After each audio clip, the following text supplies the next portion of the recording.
Just 4 days late అయితే మా website లో ఎంత వరకు ఉంటుందని నేను ఎప్పుడు ఎక్స్పెక్ట్ చేయలేదన్నా. అసలు విషయం ఏంటంటే మన ఖరీదు కోసం అయితే జైపూర్ అయితే వెళ్ళామన్నా. చాలా మంది అయితే కాల్ చేశారు, అన్నయ్య మేము అయితే ఆర్డర్ చేసుకున్నామని, ఆర్డర్స్ ఎప్పుడు పంపిస్తారనేసి. వెంటనే అక్కడ నిండి అయితే మేము వచ్చేగానే నేనైతే వెబ్సైట్ అయితే చెక్ చేశాను అన్న. వెబ్సైట్ లో ఎన్ని ఆర్డర్స్ వచ్చాయని నేనైతే చెక్ చేశాను. చెక్ చేయగానే అయితే నాకైతే ఫ్యూజులు అయితే ఎగిరిపోయాను. జస్ట్ 3 days లోనే దగ్గర 35 ఆర్డర్స్ అయితే వచ్చాయని. దీంట్లో పెండింగ్ ఉన్నవి అయితే 15 ఆర్డర్స్ అయితే ఉన్నాయన్న. క్యాన్సిల్ అయినవి అయితే 35 ఆర్డర్స్ అయితే ఉన్నాయి. నేనైతే అస్సలు ఎక్స్పెక్ట్ చేయలేదన్న ఇన్ని ఆర్డర్స్ ఒకేసారి వస్తాయి అనేసి. నేను వచ్చేలోపు అయితే చెల్లెలు అయితే మొత్తం ఆర్డర్స్ అయితే ప్యాక్ చేశారన్న. 1-2 ఉంటే నేనే దగ్గర అయితే ప్యాక్ చేస్తున్నాను, చూడండి ఒకసారి.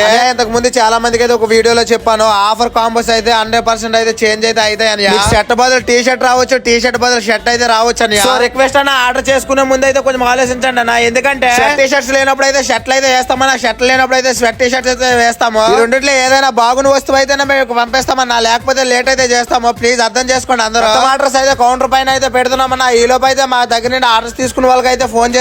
చాలా మంది అయితే అనుకున్నారన్నా మేమేదో పోస్ట్ ఆఫీస్ కి అయితే ఇచ్చేస్తాం అనుకున్నాం. లేదన్నా మేమైతే డిటిడిసి అయితే కొరియర్ కి అయితే ఇస్తున్నామన్నా. ఒకసారి అయితే చూడండి, వచ్చిన ప్రతి ఆర్డర్ కూడా ఇవన్నీ ఇస్తున్నామన్నా. మమ్మల్ని సపోర్ట్ చేసినందుకు చాలా మందికి చాలా చాలా థ్యాంక్ యూ అని.